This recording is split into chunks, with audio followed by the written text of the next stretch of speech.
Right now, the feds are actively making meth busts along the border. In the last week, they've seized more than $500,000 worth of meth weighing nearly 50 pounds. News 4 San Antonio's Andrew reports for us tonight from the border in Laredo on the growing meth trade from Mexico, in a story you'll see only on 4.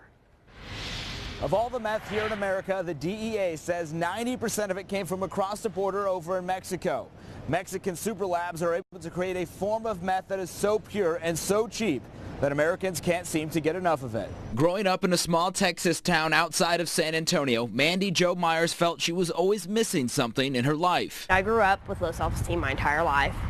This feeling of just like uselessness. She smoked pot, she drank, but that void was never filled. When she was 19, she tried meth for the first time. I just felt like I could do anything and everything, and the world was my oyster, you know? That was in the mid to early 2000s, a time James Reed, assistant special agent in charge at the DEA office in Laredo, remembers as when most meth was locally made and locally consumed. It was traditionally a drug that was associated with blue-collar type workers. The Meth Act of 2005 regulated the sale of over-the-counter epinephrine, a key ingredient to meth, which helped curb the addiction, at least temporarily.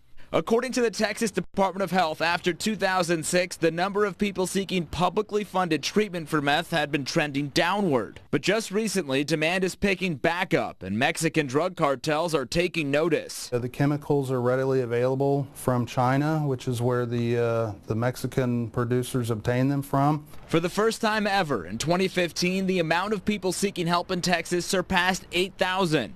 Meth also contributed to 416 deaths last year in Texas. In 1999, only 16 died from meth. Reed says super labs in Mexico are making 90% pure meth in mass quantities, hundreds of pounds at a time, and smuggling it into America.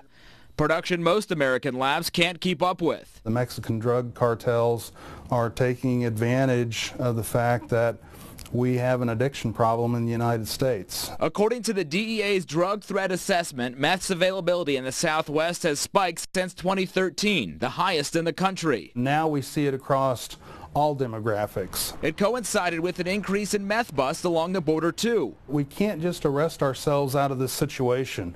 We have to address this on a multi-tiered front. He says it's a combination of enforcement and education.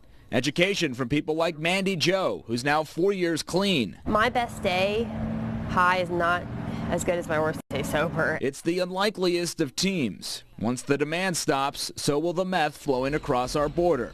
In Laredo, Andrew News 4 San Antonio.